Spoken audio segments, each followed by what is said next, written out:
اعوذ باللہ من الشیطان الرجیم، بسم اللہ الرحمن الرحیم۔ میری محترم ماں اور پیاری بہنوں، السلام علیکم۔ آج ہم انشاءاللہ تلاوت کریں گے اپنے اگلے سبق کی، جو کہ ہے سورہ نساء کی آیت نمبر 65 اور 66، یعنی 65 اور 66۔ ہو سکے تو 67 اور 68 بھی پڑھ لیں گے انشاءاللہ۔ تو شروع کرتے ہیں۔ اس سے پہلے بیل کے آئیکن کو کلک کریں اور چینل کو سبسکرائب کریں تاکہ اگلی ویڈیو آپ کو آسانی سے ملتی رہیں۔ تو شروع کرتے ہیں۔ اعوذ باللہ من الشیطان الرجیم، بسم اللہ الرحمن الرحیم۔ فلا وربک، پس قسم ہے تیرے رب کی۔ وَرَبِّكَ جب آ جاتا ہے تو کے میننگ پھر قسم کے لیے جاتے ہیں، جس طرح واللہ کہا جاتا ہے، اللہ کی قسم، اور تو اس طرح وَرَبِّكَ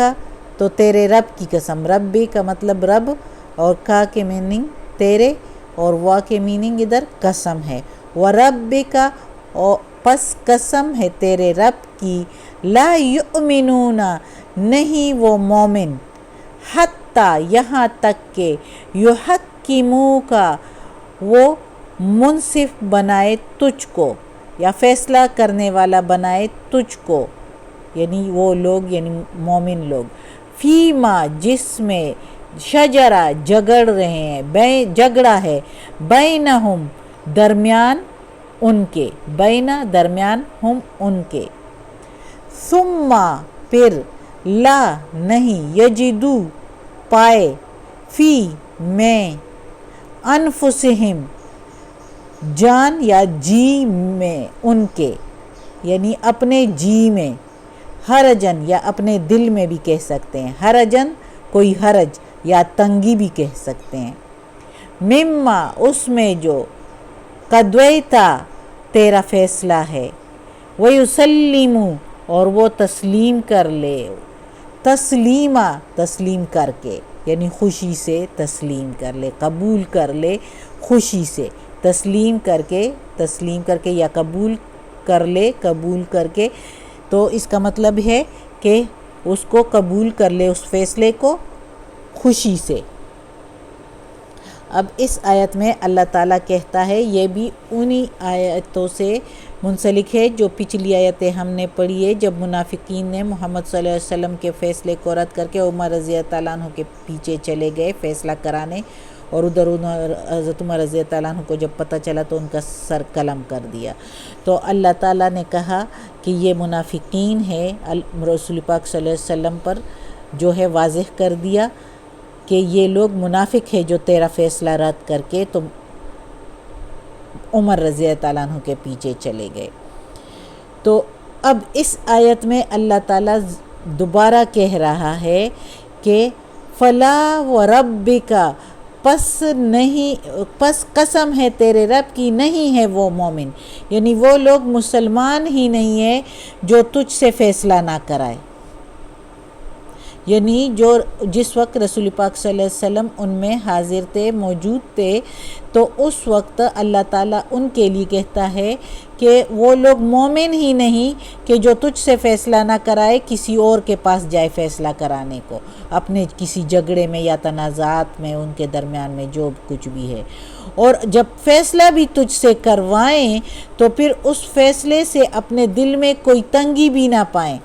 یعنی اس سے ناخوش بھی نہ ہو، بلکہ آپ کے فیصلے کو، چاہے ان کے لیے وہ برا ہے، ان کے حق میں وہ صحیح نہیں بھی ہے، صحیح تو ہوگا، ظاہر ہے رسول پاک صلی اللہ علیہ وسلم جو فیصلہ کرے گا وہ تو انصاف میں ہوگا، لیکن جس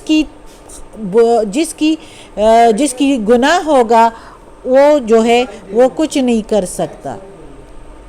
جس کا گناہ ہوگا اس کو تو اس کی سزا ملے گی، تو جس کا گناہ ہوگا ظاہر ہے رسول پاک صلی اللہ علیہ وسلم اس کو سزا دیں گے، تو وہ جو سزا اس کو ملے گی تو اس میں وہ کوئی تنگی دل میں نہ خوشی نہ پائے، کیونکہ وہ اگر مسلمان ہے تو وہ یہ سمجھے کہ میری غلطی ہے تو میری غلطی کی مجھے سزا مل رہی ہے، اور ادھر سزا مل جائے گی تو آخرت جو ہے وہ پاک ہو جائے گا، اور آخرت میں وہ سزا سے، برائی سے پاک جائے گا۔ تو اسی کے لیے بہتر ہے اگر وہ مومن ہے، ایمان لاتا ہے اللہ پر اور اس کے رسول پر اور آخرت کے دن پر اور اس کتاب پر اور فرشتوں پر، تو وہ ضرور رسول پاک صلی اللہ علیہ وآلہ وسلم کے فیصلے پر تنگی محسوس نہیں کرے گا، بلکہ خوش ہوگا، مطمئن ہوگا، پرسکون ہوگا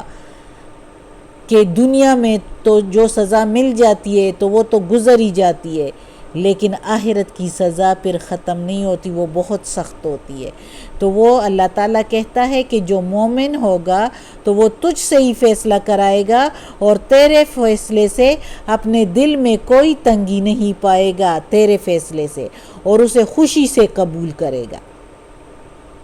اور اب جب کہ ہم میں موجود نہیں ہے محمد صلی اللہ علیہ وآلہ وسلم،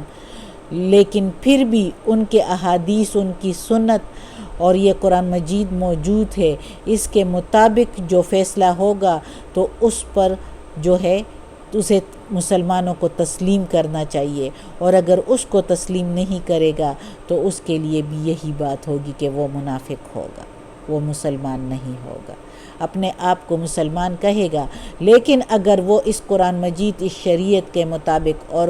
سنت اور حدیث کے مطابق فیصلے کو قبول نہیں کرے گا، خود ہی پڑھے اور خود ہی اپنی سزا تجویز کرے کہ میرے لیے یہی سزا ہے۔ آج کل جو پڑھا لکھا ہو خود ہی پڑھ لے، یہ قرآن مجید سب کو چاہیے کہ پڑھے، فرض ہے کہ پڑھ لے اور اس کو ترجمے سے پڑھ لے اور اس پر عمل کرے۔ تو عمل کیا ہوگا کہ جو غلطی کی ہوگی، جو برائی کی ہوگی، اس کی سزا پائے۔ یعنی کیا سزا پائے؟ کسی چیز کا کفارہ ہوگا، کس کی حدیں ہوگی، سزائیں ہوں گی، وہ اس دنیا میں اپنے لیے تجویز کر لے تو آخرت میں پاک صاف جائے گا اور اپنا آخرت اچھا پائے گا۔ اور سارا کچھ آخرت میں ہے، دنیا آزمائش ہے، بار بار کہا جاتا ہے دنیا امتحان ہے، اس میں جتنے نمبر لوگے تو اتنے آخرت میں اس کا جو ہے رزلٹ ملے گا، اور رزلٹ کیا ہوگا؟ اچھائی ہوگی زیادہ تو جنت، اور برائی زیادہ ہوگی تو دوزخ۔ اللہ معاف کرے، اللہ دوزخ کے آگ سے بچائے۔ اگلی آیت ہے وَلَوْ أَنَّا، اور اگر بے شک کتبنا فرض کرتے ہم یا لکھ دیتے ہم، کتب لکھنا نہ ہم، علیہم اوپر تمہارے، انقتلوا یہ کہ تم قتل کرو، انفسکم اپنی جانوں کو، اپنی یعنی تمہاری جانوں کو، یعنی اپنی جانوں کو، او اخرجوا یا نکلو، من دیارکم اپنے گھروں سے، من سے دیاری گھر، کم تمہارے یعنی تمہارے گھروں سے،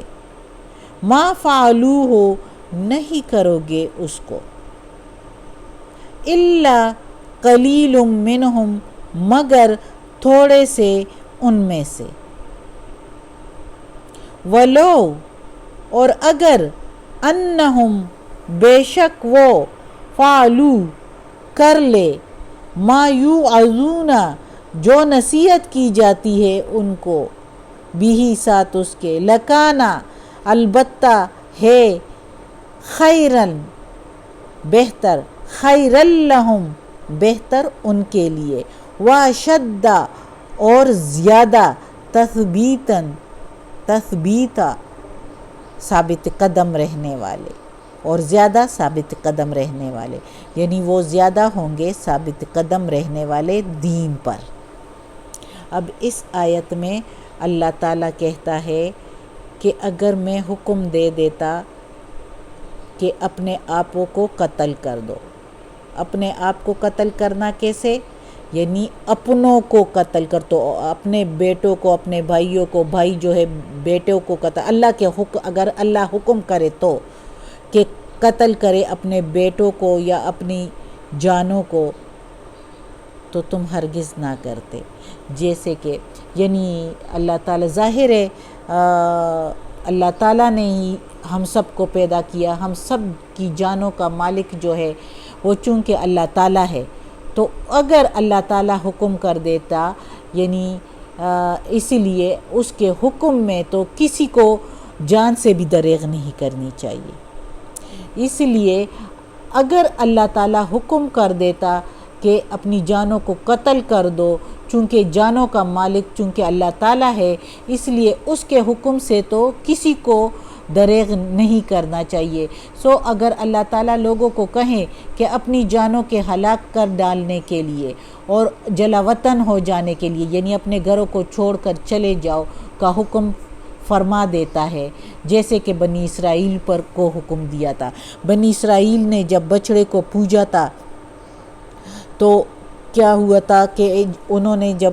موسیٰ علیہ السلام کے پیچھے جو ہے بچڑے کو پوجنا شروع کر دیا تھا، جو سامری نے بنایا تھا، جادوگر سامری نے، تو اللہ تعالیٰ نے پھر ان کو کیا کر دیا، جن نے بچڑے کو پوجا تھا تو موسیٰ علیہ السلام کو حکم دیا کہ ان سے کہو کہ اپنے آپ کو قتل کر دو. یعنی جس نے پوجا تھا تو وہ اگر کسی کا بیٹا ہے تو باپ قتل کر دے، اگر کسی کا باپ ہے تو بیٹا اس کو قتل کرے، اگر کسی کا بھائی ہے تو بھائی اس کو قتل کر دے، اگر کسی کا چاچا ہے اس کا بیٹا کوئی نہیں ہے تو چاچے کو بھتیجا قتل کر لے، یعنی اپنے آپ کو اس طرح قتل کر دے. تو یہی حکم اگر اللہ کہتا ہے کہ میں اگر یہ حکم دے دیتا تو یہ نہ بجا لاتے اس حکم کو، مگر اس میں گنے چنے صرف سچے اور پکے ایمان والے ہی اس کو جو ہے اس حکم کو مان لیتے. باقی یہ منافق ایسے حکم پر کبھی بھی عمل نہ کر سکتے تھے، یہ منافق کبھی بھی عمل نہ کر سکتے تھے. جس طرح کہ حضرت محمد صلی اللہ علیہ وسلم نے فیصلہ کیا تو حضرت عمر رضی اللہ تعالیٰ عنہ کے پاس چلے گئے، منافق تھے تو اس لیے. حالانکہ رسول کا حکم جو ہے، محمد صلی اللہ علیہ وسلم کا حکم جو ہے وہ اللہ کا حکم ہے اصل میں، کیونکہ اللہ ہی وہی کر کے ان کو فیصلے کا حکم دے دیتا ہے. تو اصل میں وہ اللہ کا حکم ہے. جو اللہ کے حکم کو چھوڑ کے کسی اور کے پاس جائے تو پھر اس کے لیے تو قتل کرنا واجب ہے. تو اللہ تعالیٰ کہتا ہے کہ ان کو اگر میں ایسے حکم دے دوں تو یہ منافق اس پر کیسے عمل کر سکتے. اب ان کو تو سمجھنا چاہیے کہ ان کو ہم نے جو حکم دے رکھے ہیں وہ بہت آسان ہے،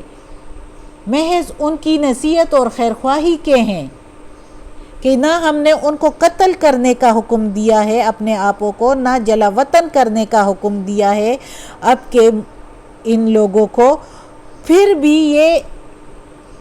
خیرخواہی کے حکم ہے کہ جو فیصلہ یعنی رسول پاک صلی اللہ علیہ وسلم نے کیا اس پر عمل کرے. تو اگر یہ پھر یہ حکم بھی نہ مانے، جو رسول پاک صلی اللہ علیہ وسلم کے فیصلے کو بھی نہ مانے، تو یہ آسان سے حکم جو ہے، عام حکم جو عام فیصلوں میں ہے، تو پھر تو ان کے لیے جو ہے یہ منافق ہی ٹھہرے، یہ منافق ہی ہے. صرف خالص اور پکے مسلمان ہی یہ حکم مان سکتے ہیں، منافق یہ حکم مان نہیں سکتے. جو اپنے گھروں سے نکلے یا اپنوں کو قتل کر دیں، یہ تھوڑے سے ہی پکے مسلمان ہی ہو سکتے ہیں، مخلص مسلمان ہی ہو سکتے ہیں جو ان کو مانیں. اور اگر اللہ تعالیٰ کہتا ہے کہ یہ منافق ان نصیحت کو مانے جو رسول پاک صلی اللہ علیہ وسلم ان کو نصیحت کرتا ہے، جس طرح پچھلی آیت میں اللہ تعالیٰ نے کہا کہ ان کو نصیحت کریں، ان کے حق میں بہتر ہے وہ، تو اگر یہ نصیحت مانے تو یہ بہتر ہیں ان کے لیے، یہ زیادہ ثابت قدم رہیں گے دین پر. یہ انہی کے لیے ہے جو عمر رضی اللہ عنہ کے پاس گئے اور پھر ادھر ان کو نقصان ہوا، یعنی قتل ہوا ان کے بندے کا، اور واپس محمد صلی اللہ علیہ وآلہ وسلم کے پاس آئے اور عمر رضی اللہ عنہ کے اوپر قتل کا دعویٰ کیا کہ اس نے ایسے ہی قتل کیا ہمارے بندے کو. تو اللہ تعالیٰ اس آیت میں پھر کہتا ہے کہ اگر وہ اس نصیحت پر عمل کرے تو یہ زیادہ بہتر ہے ان کے لیے، اور وہ دین کے زیادہ نزدیک ہو جائیں گے اور ثابت قدم رہیں گے دین پر، یہ زیادہ بہتر ہے ان کے لیے۔ اگر وہ منافقت کو چھوڑ دے اور یہ باتیں کریں جس طرح کہہ رہے تھے کہ ہم تو ملاپ کرنا چاہتے تھے۔ تو یہ آج کا سبق ختم ہوتا ہے۔ صدق اللہ العظیم، کیونکہ زیادہ ٹائم ہو گیا ہے اگلی آیت پڑھنے کے لیے، تو وہ انشاءاللہ پھر کل پڑھ لیں گے انشاءاللہ، اللہ زندگی دے صحت اور تندرستی کے ساتھ۔ صدق اللہ العظیم۔ اللہ ہمیں یہ قرآن مجید کا ترجمہ مکمل کرنے کی توفیق دے، اس پر عمل کرنے کی توفیق دے۔ اللہ یا پروردگار، یا رب العالمین، یا مالک یوم الدین، یا اللہ کل شین قدیر، یا اللہ ہمیں، ہمارے والدین کو، ہماری اولاد کو، ہمارے بھائی بہنوں کو، ہمارے گھر والوں کو، بھابھیوں، نندوں کو، میری استانی آپی جان کو، ہم سب کی استانیوں کو، استادوں کو، اور یا اللہ ہمارے رشتہ داروں کو، کل مومن مسلمانوں کو جنت فردوس میں جگہ عطا فرما، دوزخ کے عذاب سے بچا اور قبر کی سختی آسان فرما۔ یا اللہ یا پروردگار، تو بڑا مہربان ہے۔ یا اللہ ہمیں عافیت والے معاملات دے، ہماری پریشانیاں، ہماری تکالیف اور بیماریاں ہم سے دور کر دیں۔ یا اللہ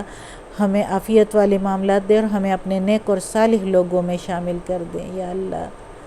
تو غفور الرحیم ہے، ہماری ساری دعا قبول فرما، جو دعا کی ہے اسے بھی قبول فرما، جو نہیں کی ہمارے دلوں میں ہے اسے بھی قبول فرما، آمین ثم آمین۔